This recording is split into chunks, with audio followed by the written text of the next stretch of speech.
मध्य प्रदेश शासन स्वास्थ्य विभाग के प्रमुख सचिव प्रवीण कृष्णा प्रदेश के स्वास्थ्य कर्मियों से सीधे जुड़े हुए हैं। वे आशा और एएनएम कार्यकर्ताओं से हिंदी भाषा में एसएमएस के माध्यम से नियमित विभाग से जुड़े संदेश भेजते हैं। ये बातें प्रवीण कृष्णा ने एक्सप्रेस मीडिया सर्विस के प्रबंध निर्देशक सनत जैन से साक्षात्कार के दौरान कही। उन्होंने कहा कि स्काइप के माध्यम से वे प्रत्येक जिले के प्रमुख चिकित्सा अधिकारियों से समूह में चर्चा करते हैं और एक सप्ताह की कार्य योजना की प्रगति पर निर्देश भी देते हैं। साथ ही कार्य में आने वाली कठिनाइयों का निराकरण भी करते हैं। पब्लिक कह रही है कि पिछले साल में हमें दवाइयाँ भी मिल रही हैं, हमारी पैथोलॉजी की जांच भी हो रही है और अब पैथोलॉजी की जांच के लिए जो मशीनें होती थी एक्सरे और दूसरी ये चालू हालत में है, तो ये कैसे संभव हो पाया? हमने पूरे अस्पताल की HMIS बनवाया है। अस्पताल की दवाइयाँ, अस्पताल की जांचें, अस्पताल की इक्विपमेंट्स, अस्पताल की चिकित्सकों की उपलब्धता उपस्थिति, उसकी साप्ताहिक समीक्षा होती है। प्रत्येक बिगड़ने के पहले उसे सुधारने की प्रक्रिया रखी गई है। तो हमारे जितने यंत्र हैं वो उस सूची में संलग्न है और बिगड़े हुए यंत्र की सूची में रेड ब्लीप से हमारे सामने आ जाती है और उस रेड ब्लीप को ठीक करने का दायित्व मुख्य चिकित्सा अधिकारी को, सिविल सर्जन को या PMO को है। 7 दिवस से अधिक अगर कोई सामग्री खराब होती है तो उसकी जवाबदारी फिक्स कर दी जाती है। तो एक बहुत प्रतिदिन हमारे अस्पतालों में 4 लाख लोग आते हैं, लगभग 10,000 स्थानों से हम चिकित्सा देते हैं। इन सबों की मैनुअली इसको समीक्षा करना संभव नहीं था, असंभव।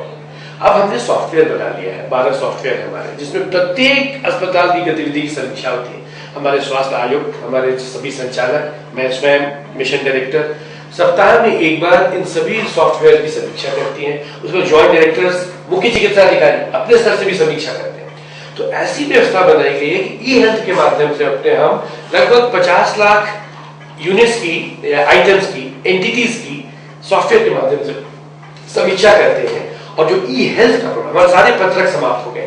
पिछले 8 महीनों से मैंने एक भी समीक्षा बैठक नहीं ली। ये हम सॉफ्टवेयर से प्रतिदिन स्काइप के माध्यम से बात करते हैं। 80,000 CUG यूजर्स को हम अपने मैसेज भेजते हैं और भ्रमण करते हैं दौरान। आकस्मिक रूप से किसी दिन सुबह उठता हूं, मैं सीहोर चला जाता हूं, किसी दिन ग्वालियर चला जाता हूं। तो 50 जिले में किस दिन मुझे जाना है किसी को पता नहीं रहता, मुझे खुद नहीं पता रहता है। तो इसके और हमारे 50 OICs हैं, प्रत्येक जिले की एक, और एक राज्य प्रबंधन निकाय है, उसके 25 सदस्य उसमें। ये लोग प्रत्येक जिले को मेंटरिंग करते हैं, उनकी समझाइश देते हैं कि इस योजना की प्रक्रिया ये है, अलॉटमेंट ये है, इसमें आपको ये करना है। तो मैं, मेरे 6 डायरेक्टर, स्वास्थ्य आयुक्त, मिशन डायरेक्टर और 50 व्यक्तियों का एक OIC टीम और 25 व्यक्तियों की प्रबंधन निकाय, इस ई-हेल्थ के माध्यम से हम अपने 314 विकासखंड, 52,000 ग्राम आरोग्य केंद्र की सूचना प्रतिदिन मुझे आती है। जो आशा सॉफ्टवेयर है हमारी, उसमें 52,000 आरोग्य केंद्र की सूचना प्रतिदिन ऑनलाइन रियल टाइम डेटा उपलब्ध रहता है। रियल टाइम वो वेबसाइट है। प्रमुख सचिव के इन प्रयासों से प्रदेश में स्वास्थ्य सेवाओं में सुधार भी हुआ है। वहीं शासन के अधिकारी कर्मचारी IT के सफलतम प्रयोग से अपने मुख्यालय में रहकर कार्य कर रहे हैं। इसमें शासन को लाखों रुपए की बचत प्रतिमाह हो रही है। वहीं प्रदेश का कोई भी मरीज अपनी शिकायत SMS और मोबाइल फोन से कर सकता है, जिसका तत्काल निराकरण संबंधित अधिकारी से बात होने के कारण हो पा रहा है। इससे मध्य प्रदेश की सरकारी स्वास्थ्य सेवाओं को लेकर आम लोगों का विश्वास बढ़ा है। देश में और मध्य प्रदेश में सूचना प्रौद्योगिकी और संचार माध्यमों का उपयोग आप बड़े पैमाने पर कर रहे हैं। जैसे कि ये मालूम पड़ा कि आप हर संभाग के और हर जिले के CMO से अपने बल्लभ भवन से बैठ के बात करते हैं, मेरे कमरे से। और आपने पिछले 6 माहों में भोपाल में बैठकें बुलाना बंद कर दी हैं, जिसमें शासन का बहुत सारा पैसा भी बचा और वहाँ जो लोग फील्ड में रह के काम करना चाहिए था वो फील्ड में रह के काम ही कर पा रहे हैं। तो ये सूचना प्रौद्योगिकी और ये जो नवीन तकनीकी आ गई है, मोबाइल फोन, इंटरनेट और स्काइप वगैरह, ये कैसे मैनेज कर पाते हैं? और आपने क्या उनको कोई इस तरीके का प्रशिक्षण दिया? अभी किस कंपनी का मैं आपको नहीं बता सकता, लेकिन इसके माध्यम से मैं हॉटमेल, जीमेल, स्काइप और आपकी जो है आपके CMO कैसे सीखे कि वो अपनी इसमें स्काइप में अपने PS से बात करें या आप अपना संदेश कैसे पहुंचा पाते हैं? शुरू में जो प्रारंभिक इसकी जो मेंटरिंग हुई, 50% तो माहिर थे, बाकी 50% 3 महीने में बाहर हो गए। तो बहुत ही सरल है। ये तो बस एक जो एटीट्यूडल बैरियर है। वंस आप इसमें लग जाए तो 2 साल का बच्चा सीख जाता है आजकल तो बच्चे पैदाइश से ही स्काइप और ईमेल और हॉटमेल और लोग जो हैं अपने फादर को फेस करने में, विवाह प्रमुख को फेस करने में डरते हैं, अवॉइड करते हैं कि जितना कम सामने जाना पड़े। अब तो आप हमेशा सामने रखते हो। रियल टाइम डेटा है। अब तो ऐसी टेक्नोलॉजी है कि रियल टाइम डेटा तो हमारी भी सबसे भटक खुल गई है, उनकी भी भटक खुल गई है। उसमें कोई व्यक्तिगत एजेंडा है नहीं, वो भी समझ रहे हैं, मैं भी समझ रहा हूँ।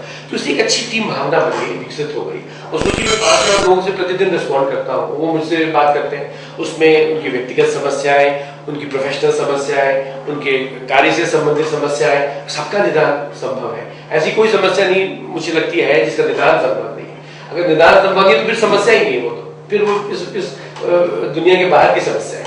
इस दुनिया की ऐसी कोई समस्या नहीं जिसका समाधान संभव नहीं है, ये मैं सबको बताता हूँ। पूरी कोशिश करके उसका समाधान करता हूँ। एक अच्छी सकारात्मक भावना है। और स्वास्थ्य की व्यवस्था में निराकरण शब्द है, समस्या शब्द नहीं, चुनौती शब्द है, प्रॉब्लम शब्द नहीं। तो हमने प्रॉब्लम को चुनौती से कर दिया है और समस्या में एक समाधान छिपा हुआ है जिसको हमने बाहर कर दिया है। तो पॉजिटिव एक मैसेजेस जा रहे हैं और पॉजिटिव रिस्पॉन्सेज आ रहे हैं। लेकिन फिर आपको मैं बताऊं कठिनाइयां अभी बहुत है इसे डे टू डे व्यवस्था को चलाने संचालित करने में। और इसकी कठिनाइयां अनंत है और इसका ऐसी कोई व्यवस्था नहीं जो इसका ये डायनेमिक सिस्टम है। समस्या आएगी लेकिन उसको समाधान करने की क्षमता हमें है। ऐसी कोई समस्या नहीं जिसका हम समाधान नहीं कर सकते, लेकिन समस्या ही ना हो ऐसी कोई व्यवस्था दुनिया में आज तक बनी नहीं है। तो स्वास्थ्य जैसी व्यवस्था में समस्या तो प्रतिदिन प्रति मिनट आएगी, लेकिन हम उससे समाधान करने में सक्षम है और हमारी सक्षमता बढ़ती जाए, ये चुनौती है। तो लोग कहते हैं भाई आप तो कह रहे हैं बिल्कुल समाधान नहीं संभव है। समस्या कैसे नहीं होगी? समस्या होगी, लेकिन समाधान की प्रक्रिया बिल्कुल मिनटों के अंदर अगर लागू हो जाएगी तो हमारी सफलता है। प्रसव में कठिनाइयां तो होगी, लेकिन उस कठिनाई को चारे लेके भिड़ने की क्षमता होगी, हम दूसरी ओर नहीं देखेंगे, ये बात हमें लानी है। लेकिन समस्या ही समाप्त हो जाए ये तो नहीं। Bureau report TMS TV Bhopal.